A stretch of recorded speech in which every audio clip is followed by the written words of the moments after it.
Hi, good evening to all of you. Today, as part of our special class on Unacademy YouTube Unlock platform, one of the important topics in public administration. Of course, this topic is also very useful in your general studies also. The topic is development dynamics. We'll be looking at what are the important aspects of development. What is this development dynamics? What are the different stages in development? Why this development administration is a failure? Then why and what can be done? State versus market debates, anti-development thesis, everything we'll try to see that in a very brief manner. We'll try to look at these things in a more brief manner. Correct? So let us start with the topic. Before starting the topic, let us look at all the important classes at this point of time that are going on Unacademy platform. As you can see here on your screen, these are all the toppers of Unacademy this year, top rankers, including second ranker, 9th ranker, then 10th, 13th, 14th, 16th, and 20th ranker. And there are at least 7 rankers in top 20 ranks, and 20 in top 100, and 143 in top 761 ranks. So the annual price hike, as we have been discussing in the previous classes also, it has been extended on popular demand till 23rd December. That means you can take the admission into all the courses with the original price, if I am not wrong. So after 23rd December onwards, it will be extended, right?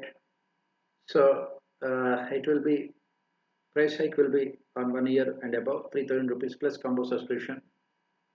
Then 2,000 for GS subscription plus 1 year and above. You can get 3-month extension on 1 year and above GS and optional combo subscription. And what are the questions that are starting from 22nd December? First one is we have Mission 2022.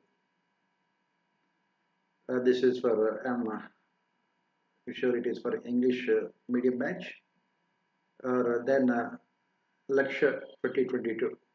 It might be for any medium or maybe both, right? And then you have Mission 23 and Lakshya 2023 also.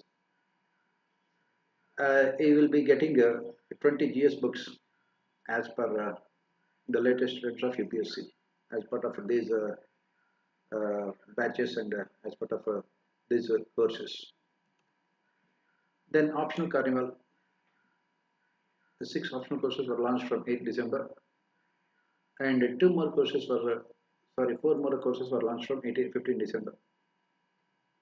You can have this political science, sociology, mathematics, philosophy, history, management, geography.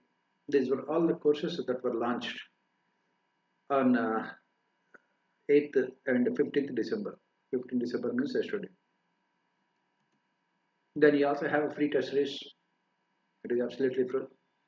You can see that it's Ronald's Monday and T20 Daily Current Affairs test series and Abhiyan Daily Statistics quiz also. You can enroll now. You don't have to pay anything for it. Then you have 19 December UPSC Mega Combat, right? The ultimate support for your UPSC subscription preparation. Under this UPSC Mega Combat, what we are looking at, 1,000 lucky participants will win exciting gadgets and gift vouchers, questions curated by top educators of UPSC, detailed video solutions by top educators. And what are the things you can get? iPad, HP laptop, Kindle, then Fitbit Versa, and Amazon vouchers. The ultimate support for your UPSC preparation. This is on 19 December, 11 a.m. 56 questions you have to answer in 60 minutes. It is available in both Hindi and English. you can use our code PKS10 to take this test. You can use our code. Then accomplish your mission with Unacademy. Level up your UPSC preparation with iconic subscription. Then live mentoring, study planner, means question and answer practice, open house with educators. Get instant loan at 0% interest rate, no processing fee, flexible tenures, minimal paperwork, so that you don't have to worry about finances. So these are all the courses that are available on an academy platform. So let us come back and look at what we are discussing now. As I mentioned, we will be discussing about this development dynamics. This is what we will be discussing now. So what are things that we are looking at? As I mentioned, we are looking at what is this development administration and how this development administration has evolved over a period of time, and what are the important dimensions of development, how this development administration has evolved in India, what are the challenges, what about the state versus market debates, all those topics which are very useful for your polity governance as well as economy and other purposes of your studies also. What is development administration? As you can see it on the screen, the term development administration has come into existence in the 1950s to represent those aspects of public administration and those changes in public administration which are needed to carry out policies, projects, and programs to improve social and economic conditions. This is what it says. Let us try to understand it in a very simple language. So what we are saying here as part of development administration is concerned. What we are saying is that initially in capitalist countries, when bureaucracy had come into existence, what we call it as a Weberian bureaucracy, when it had come into existence, it was only performing what we call regulatory functions, like maintenance of law and order and generation of revenue. It was only performing regulatory functions. Why? Because it was believed that in capitalism, markets are efficient, and these efficient markets will take care of all the needs of the people. Let the government perform only regulatory functions. Let the government restrict itself only to very simple functions. Let everything be taken care of by the market. Like what? Like producing goods and services. Like these allocation of resources. Like fixing prices. Like providing employment to people. Infrastructure, industrialization, everything was taken care of by the markets. But what happened later? What happened later was that these markets proved to be a failure, as was shown during the Great Depression of 1930s, because of so many weaknesses in the functioning of capitalism. The basic problem here is that these markets, the basic problem here is that these markets are not perfect, and they can never be perfect also. Why? Because functioning of markets most of the time results only in creation of monopolies and oligopolies. Functioning of markets mostly results in this creation of monopolies and oligopolies. And that is what exactly happened in the United States of America. These big multinational companies indulged in these kind of monopolistic practices, and in the process it led to the collapse of markets in 1929 New York Stock Exchange, because of which America faced the Great Depression of 1930s. Since America was the richest country in the world by the time also, the entire world also went into the situation of Great Depression. That is when capitalist countries have realized the fact that their markets are necessary but not sufficient to ensure growth and development because of their weaknesses. So then what happened? Slowly the government entered into the economic activities of the people with the help of public sector enterprises. And by 1950s, this had resulted in what is called a positive state. It had led to what is called a positive state and a welfare state. What is a positive state? A state wherein the government is proactive in maximizing the welfare of people, wherein the government is more taking proactive measures like entering into all these economic activities to maximize the welfare of people.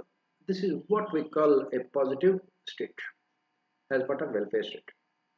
Obviously, when the government entered into all these activities, automatically on behalf of the government, all these activities have to be performed by bureaucracy only.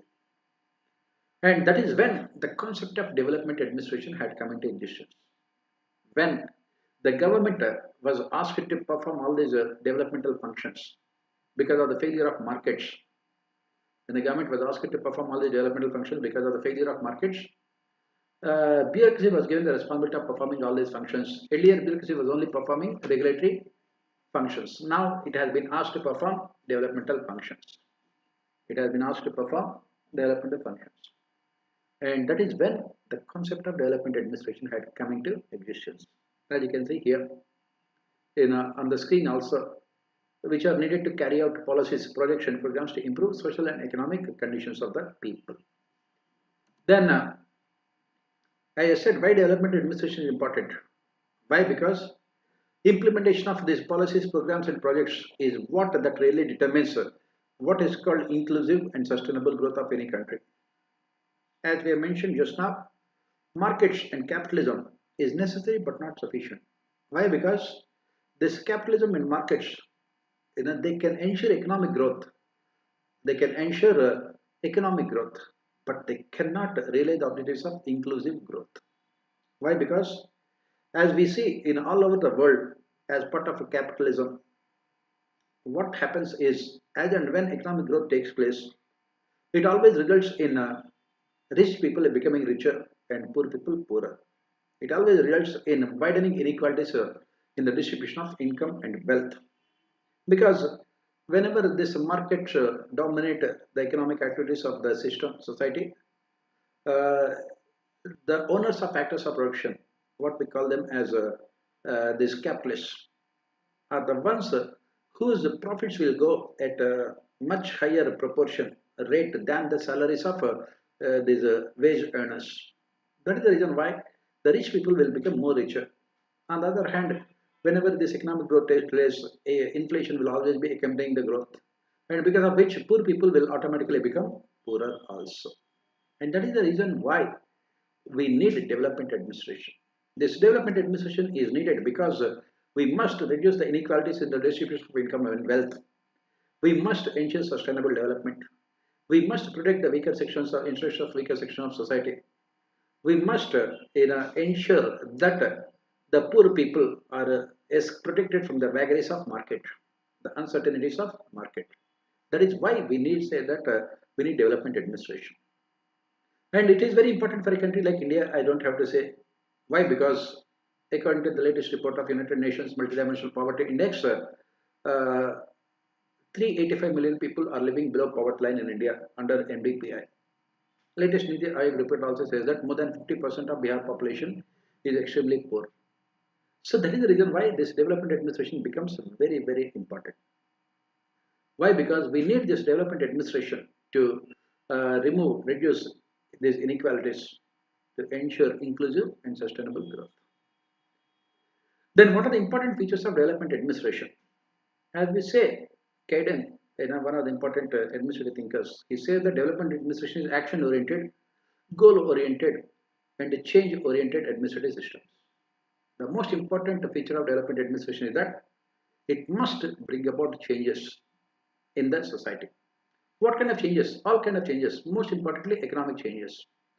You must reduce the inequalities. You must remove these inequalities in the distribution of income and wealth. Change-oriented. Why this development administration is change-oriented and how it is different from the traditional public administration? We say that in the traditional public administration dominated by Max Weber, the objective is to ensure stability and continuity. They are not expected to bring about changes. These bureaucrats are expected to ensure only stability and continuity by strictly implementing the laws, rules, and regulations. Beyond that, they are not expected to anything. Whereas, when we talk about development administration, they are expected to bring out they are expected to bring in the changes. Why? Because if you take a country like India, a poor country like India, stability means status quo, which means poverty, which means backwardness.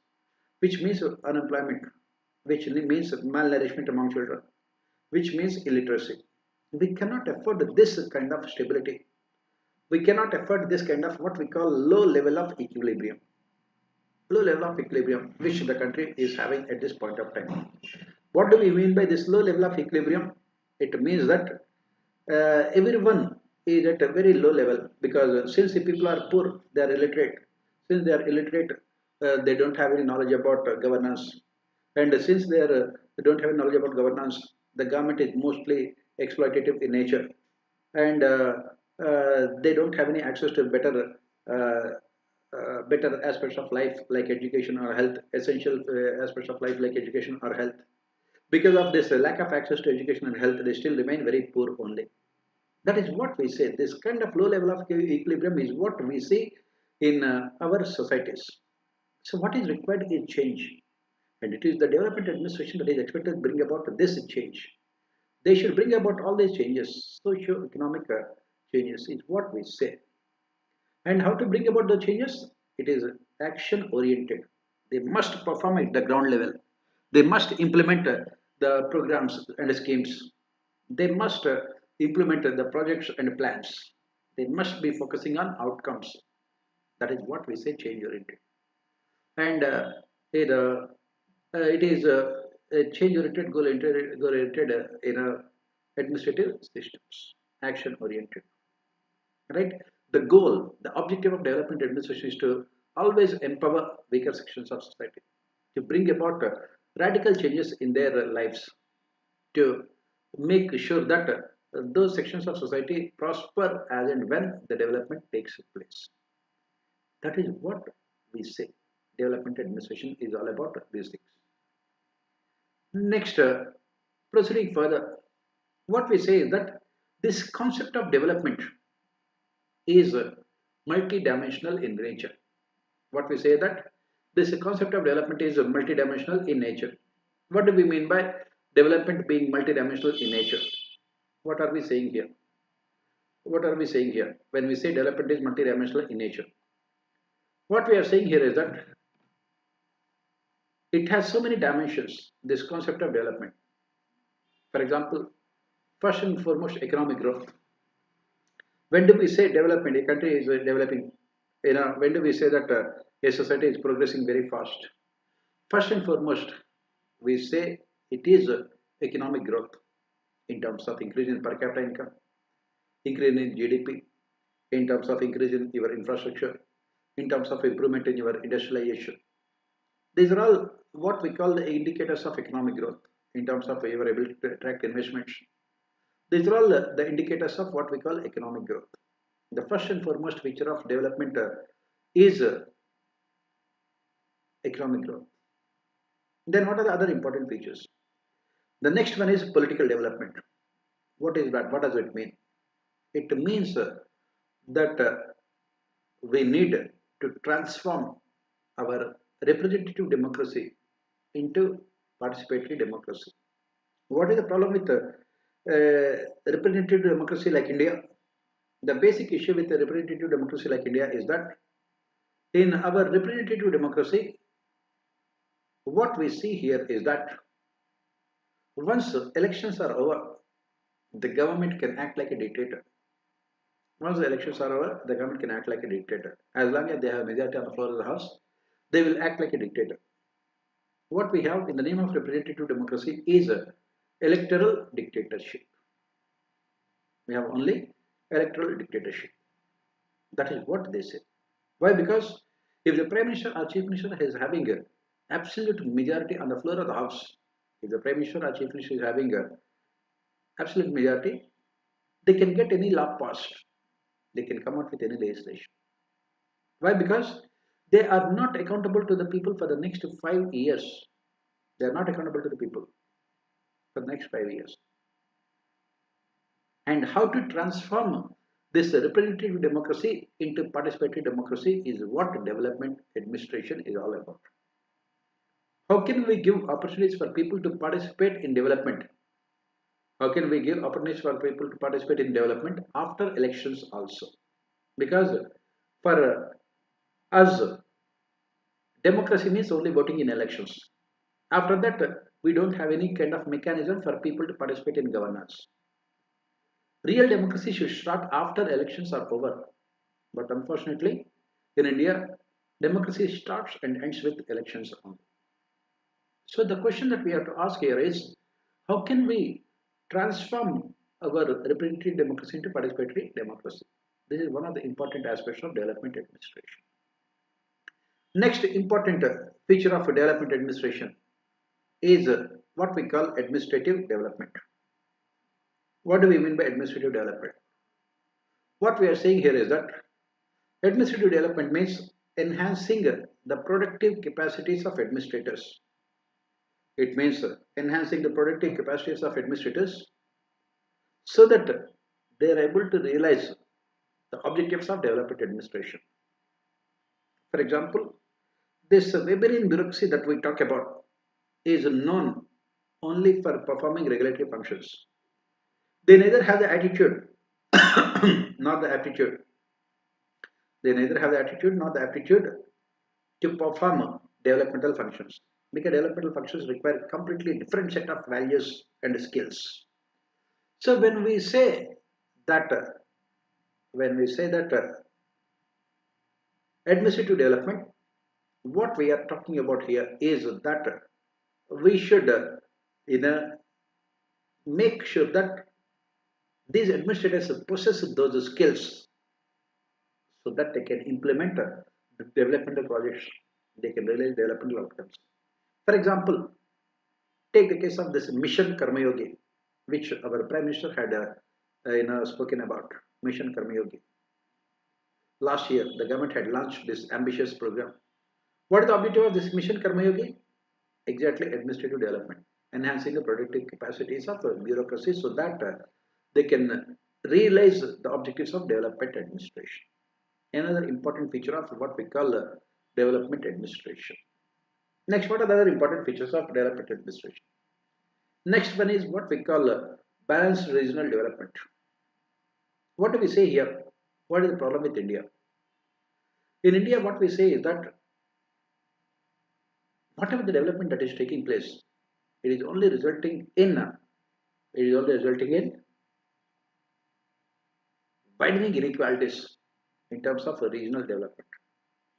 What we call it as creating islands of prosperity in an ocean of poverty. Creating islands of prosperity in an ocean of poverty. What are we saying here? For example, if you go by the latest reports of Government of India only, in the last year, in the last few years, only 3 states in India have accounted for 90% of FDI proposals.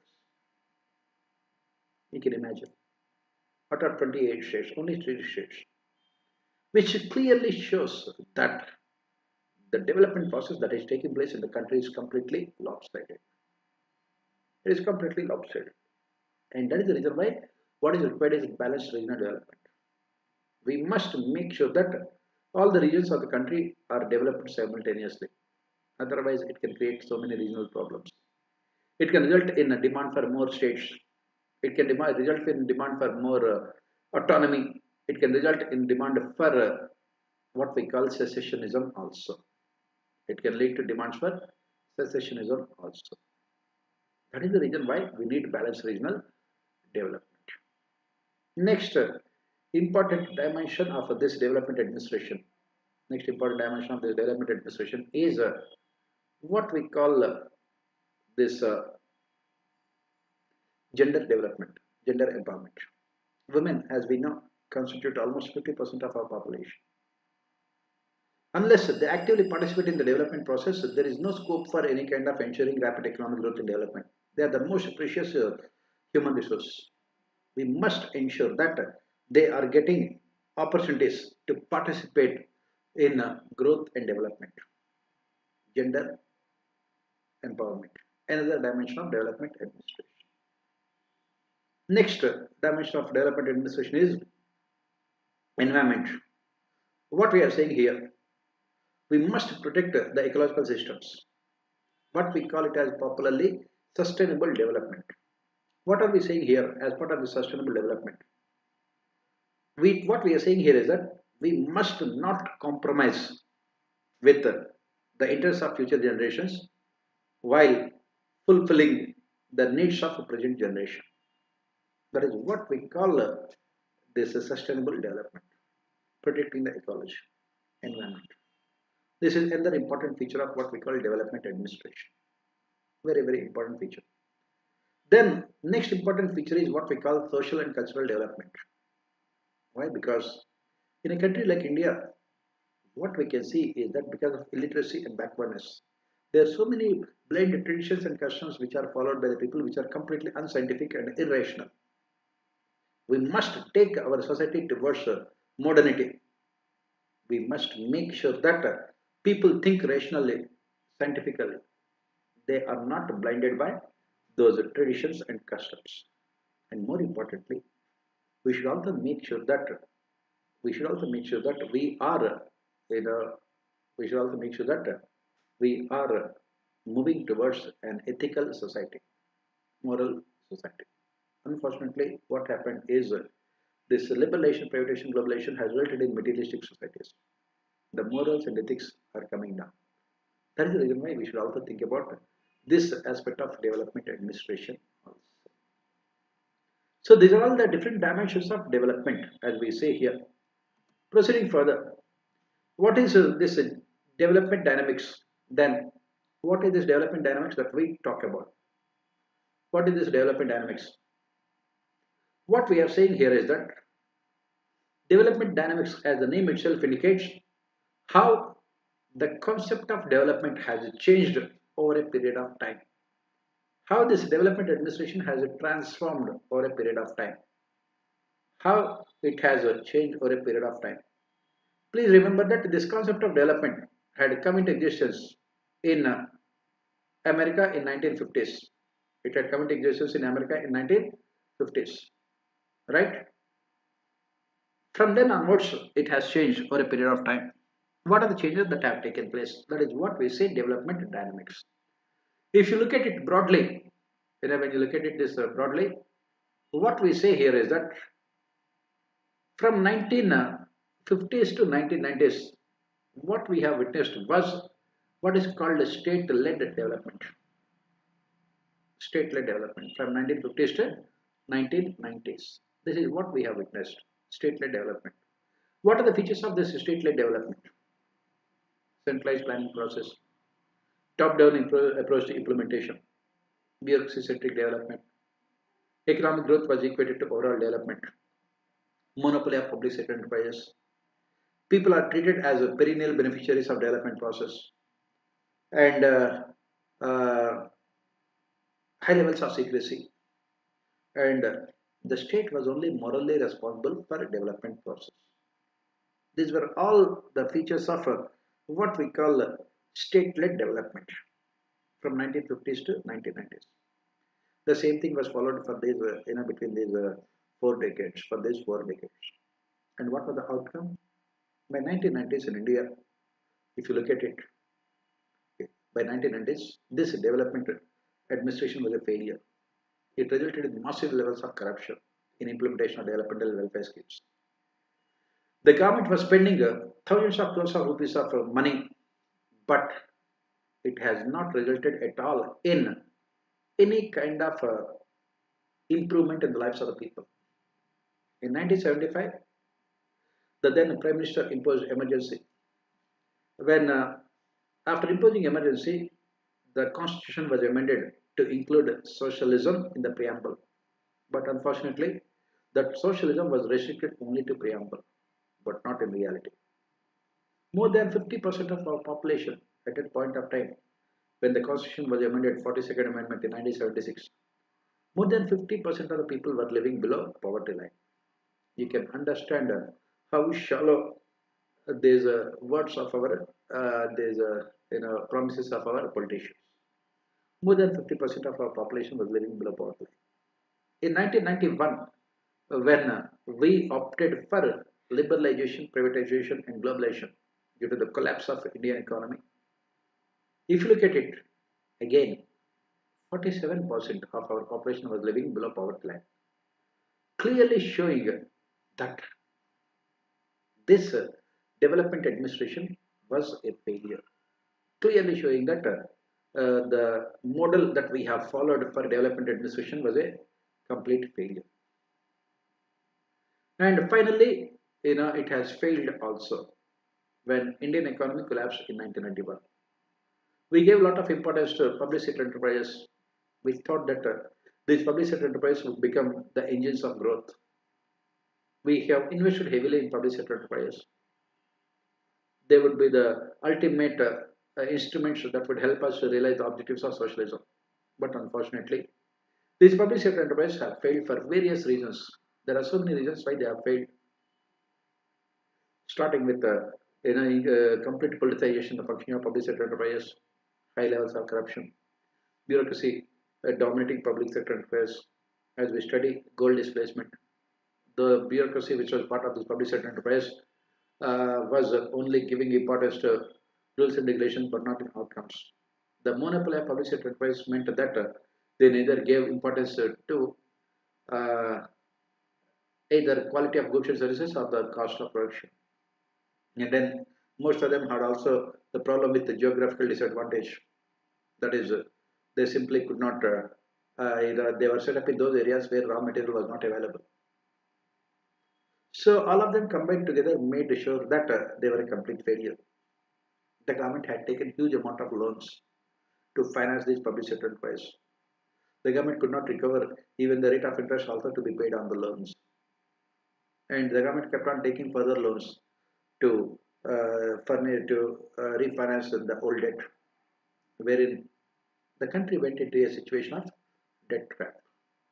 By 1991, we did not have what we call enough foreign exchange resources to satisfy to pay for even 3 weeks of our imports.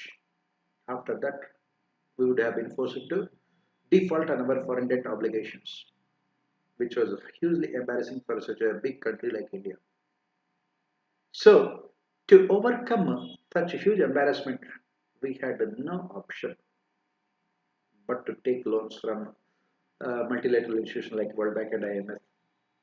This World Bank and IMF had put on some conditionalities for us. They said that we will give you loans to overcome your extremely bad financial situation. For example, right now we can see this is what exactly happening in Pakistan. Pakistan is literally begging with IMF that please they should be given loans so that they can overcome their immediate financial crisis. Pakistan is undergoing a severe financial crisis. You can imagine what Pakistan is now was what India in 1991, 30 years back. So this is what happened, and finally IMF and World Bank had put out some conditionalities saying that if India wants the loans, they must fulfill certain conditionalities. India had no option. Why? Because we needed those loans very badly, and we have taken those loans by fulfilling those conditionalities. What are those conditionalities?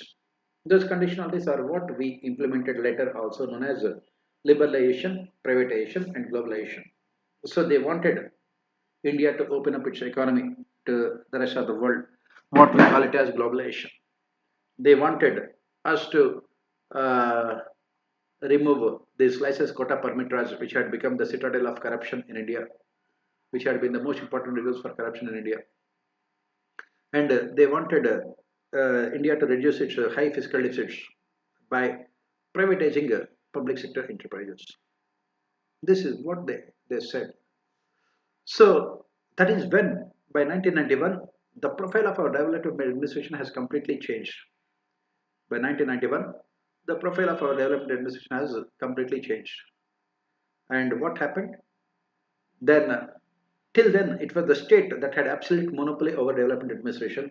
After that, the markets and the private sector is given the preeminent role in realizing the objectives of development administration. Markets and the private sector was given the preeminent role.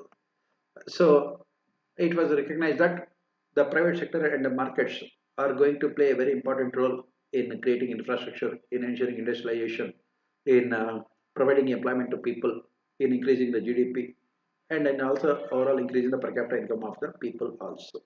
That is what we have done. Now the question that had come up was, what is the role of the state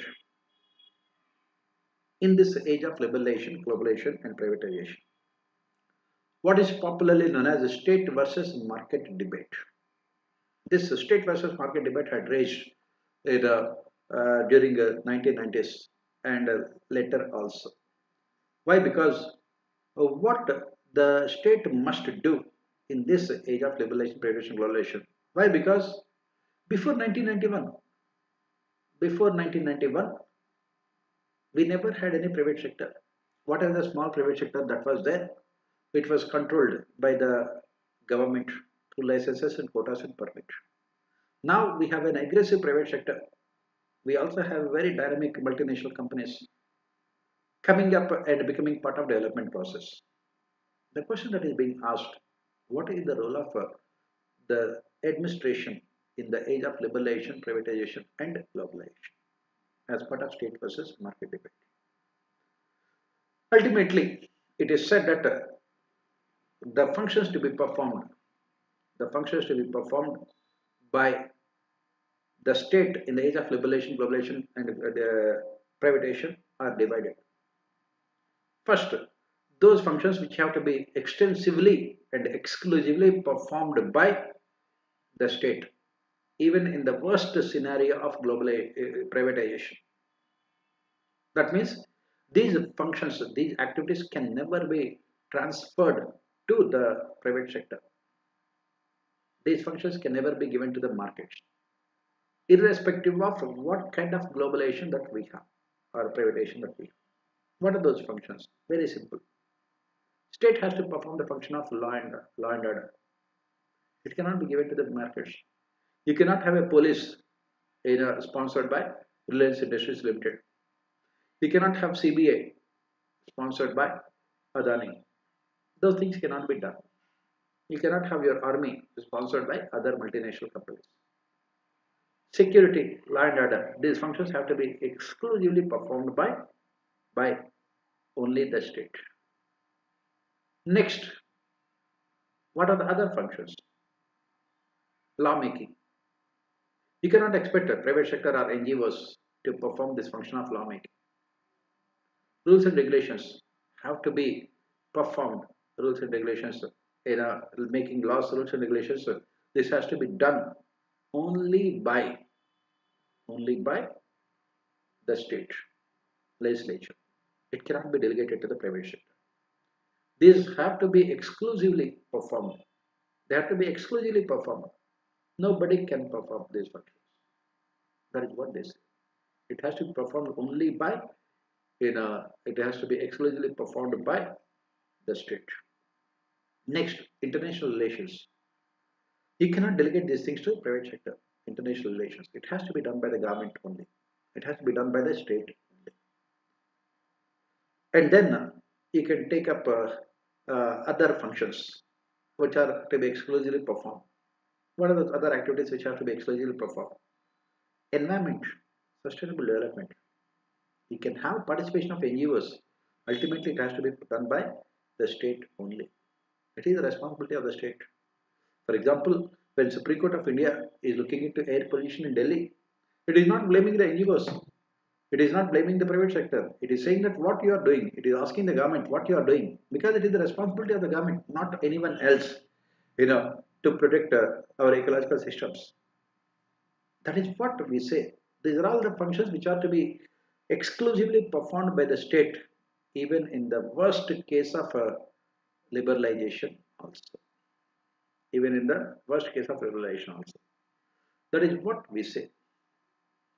Next, what are the other functions that can be performed? What are the other functions that are to be performed? Second category comes all those activities wherein the private sector can extensively perform, if not exclusively. This is very important. They can extensively perform but not exclusively. What are those functions which can be performed extensively by private sector, if not exclusively? This is what we say. All those functions are related to profits, whose objective is profit maximization. Whose objective is profit maximization. These functions can be given to the private sector. As the saying goes, government has no business to be in business.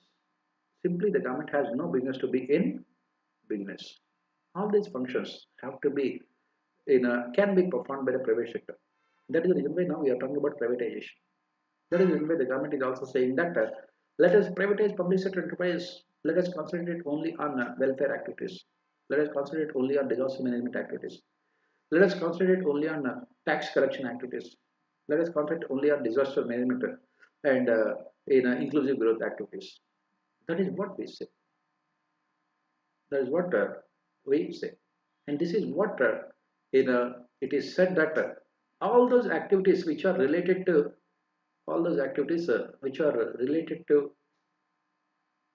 this profit maximization can be performed best by the private sector.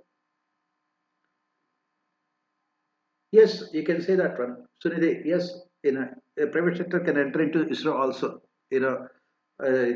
Definitely, because there is profit maximization. Let them come and do those things. Let them come and do those things, right? There is profit maximization. Let them come, right? Then, what are the other functions that we say here?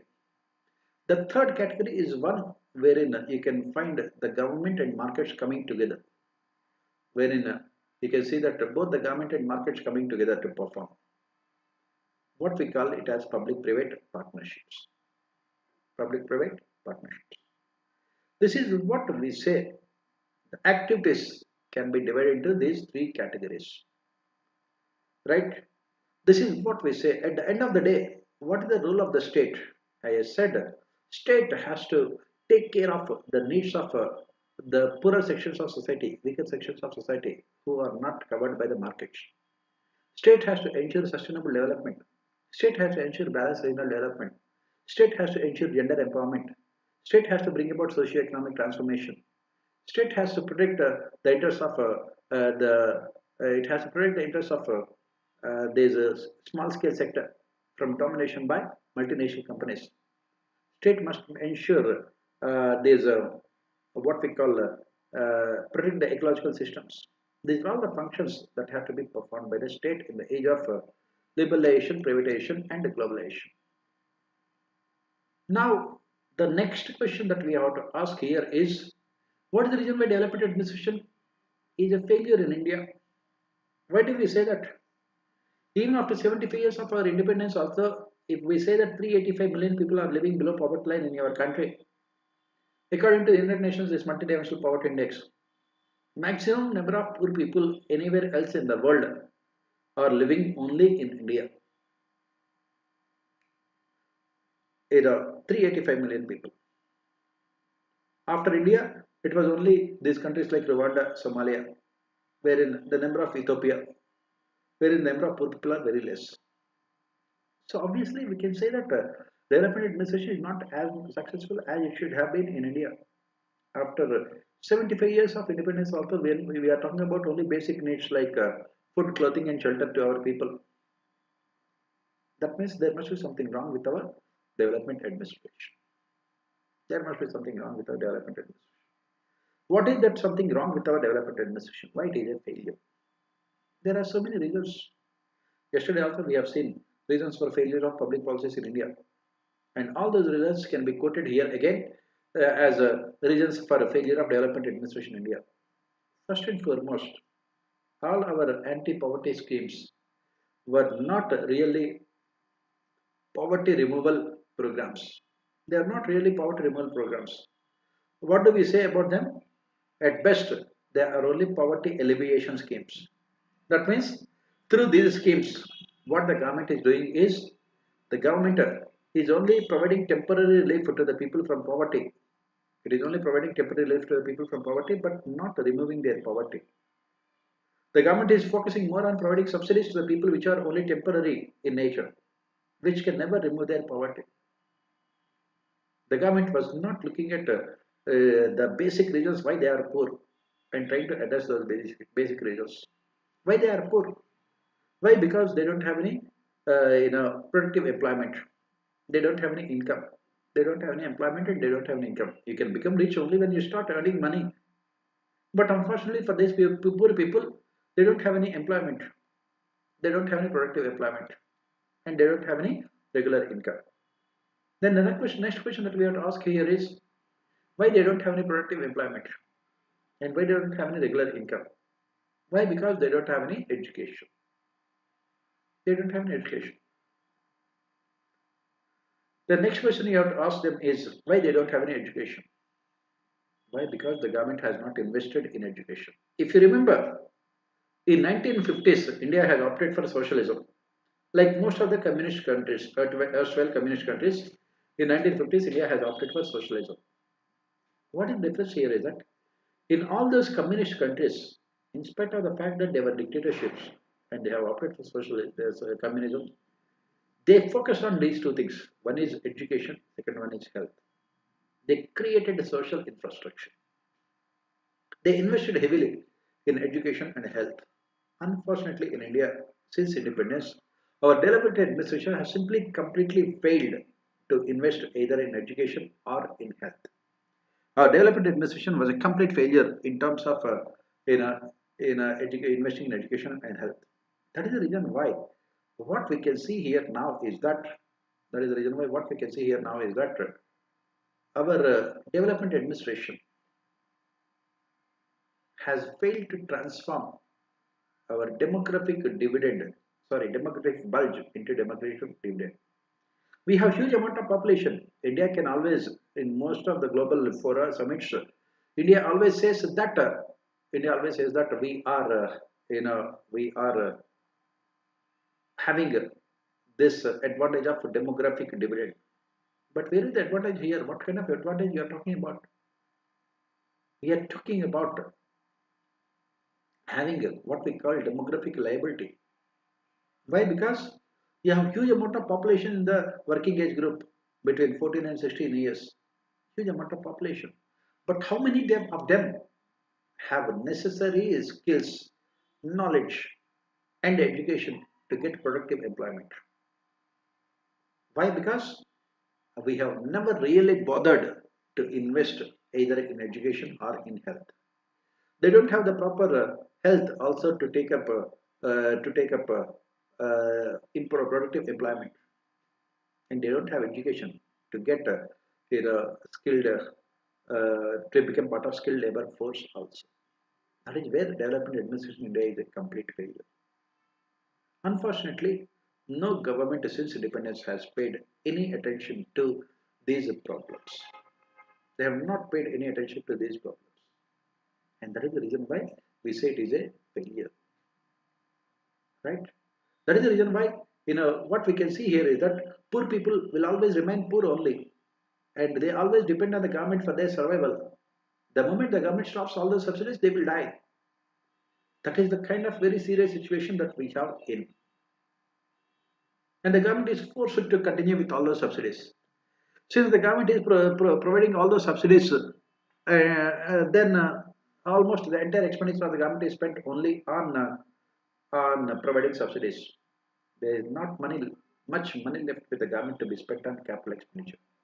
They are caught in this vicious cycle of poverty. That is the reason why we can say it is a failure.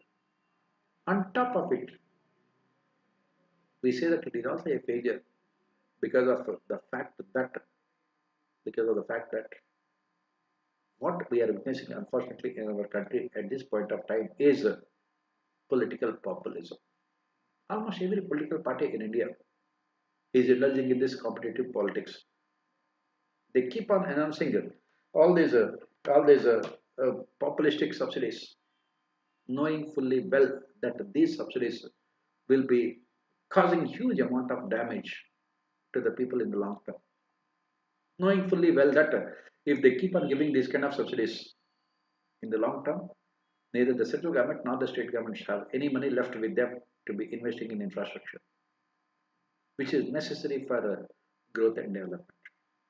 You can see recently the coming up elections in Punjab, Aam Aadmi Party has said that they will give 1,000 rupees to all women of Punjab. For how long will you give this kind of money? Will that remove their poverty? These are the questions nobody will ask. Even the voters also will not ask these questions. Where will they give? And the Punjab state government is giving a free power subsidy, electricity, to all the consumers. Where are they going to get this money? This money had to come again from the people. It had to come from again the people. And then it will come from the people in the form of taxes. The government has to increase the taxes, or the government has to borrow more. If it is increasing taxes, it is the present generation who suffers. If it is borrowing more, it is the future generations who suffer the most. That is where we say this development administration in India is a failure. And in recent times, we also have seen this concept called anti-development thesis. This anti-development thesis, it had come into existence, this anti-development thesis, it had come into existence as a reaction to the developmental model suggested by the Western thinkers. Development model suggested by the Western thinkers. What do we say here? In 1991, when the stateled development was a failure, right? Exactly. They should have invested the money in infrastructure. Yes, exactly, Sunidhi. They should have invested it in infrastructure. But they did not. So, if you are investing in infrastructure, you will not be getting the votes. People also simply do not have any what we call knowledge about these things. They will only vote for those political parties who promise all of them. Political culture is dominated by emotions and sentiments. So then, what happened when the Western thinkers had come out with this development model, popularly known as liberalization, privatization, and globalization? This was criticized by the thinkers from third world countries. They said that this development model that was suggested by the Western thinkers had only led to anti-development.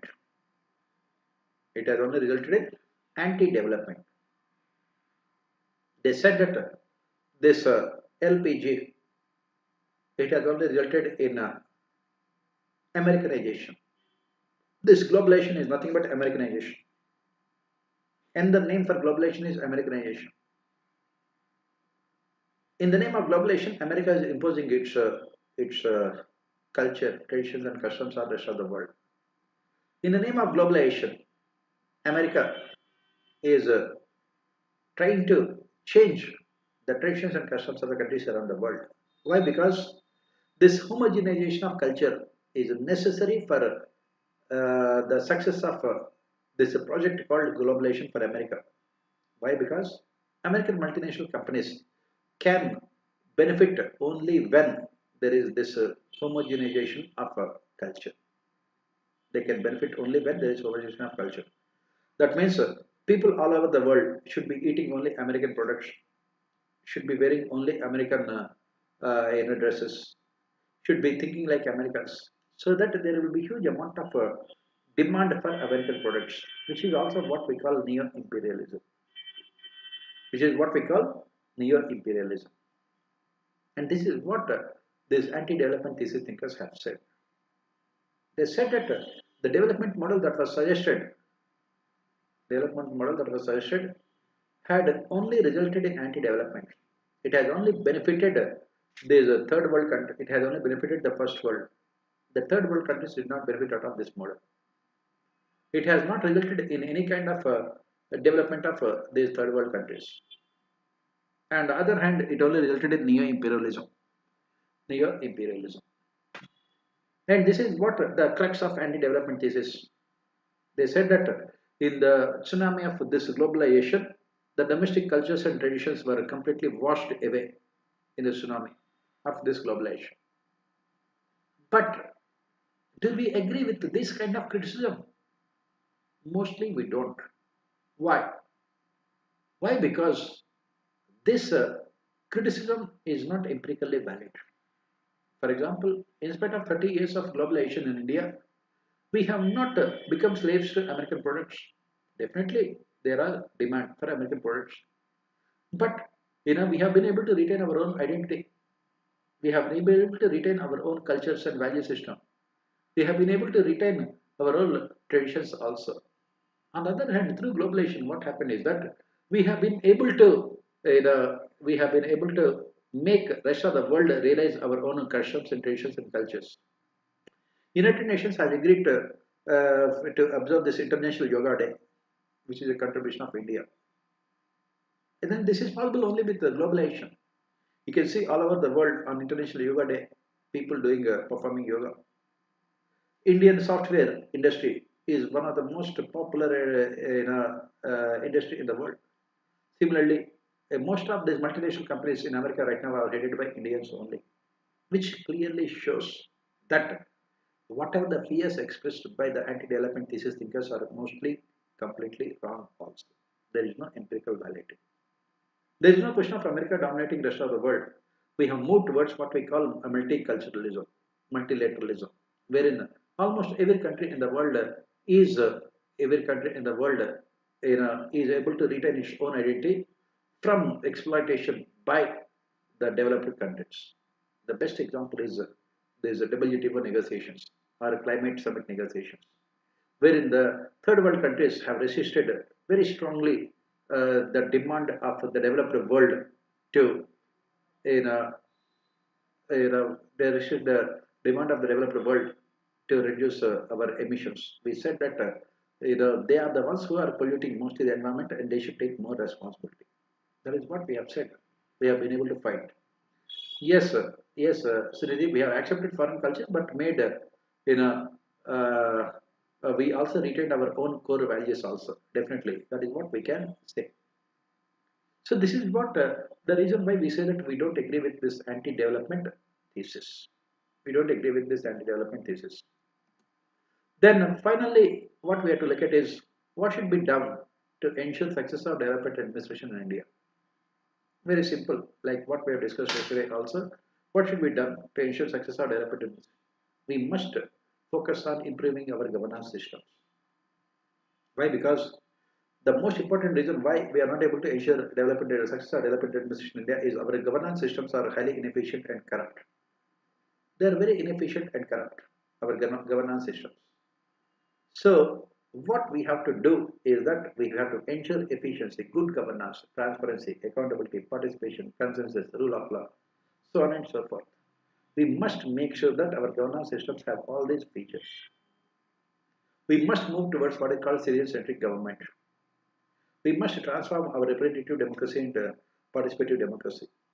We must ensure effective functioning of our regulatory authorities. We must move towards a decentralized development process. We must eliminate corruption. And more importantly, we must also improve the functioning of our judiciary. Our legal system is having so many problems. It has so many weaknesses. It is characterized by inefficiency and long delays, which ultimately comes in the way of foreigners coming into our country to invest in our country also. So what we must do is that we must improve our legal system. We must make our legal system efficient and accountable. Then we must also create awareness among the people about the negative consequences of the populistic subsidies offered by the political parties at the time of elections. Because at the end of the day, we can have any kind of growth and development only when we can have any kind of growth and development only when we invest in infrastructure. And to invest in infrastructure, we must rein in our subsidies. Unfortunately, in the last 30 years, what the country has witnessed is a huge amount of increase in the revenues of the government thanks to this privatization and globalization, and thanks to implementation of taxation reforms like GST also. But what the political parties have done with this money is to give more subsidies to the people.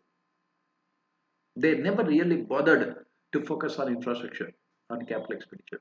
And this is what is required for development administration in India. This is what needed. We must ensure strongest and strict financial discipline, very strict financial discipline. We must strictly implement FRBM legislations, and we must also make sure that we implement political reforms. At the end of the day, all these reforms that we are talking about can be carried out only when we have those political reforms. Yeah, definitely. Arka, we can use social media to, we can use social media to expand our influence, all over the world. Definitely, it can be done. It can be done.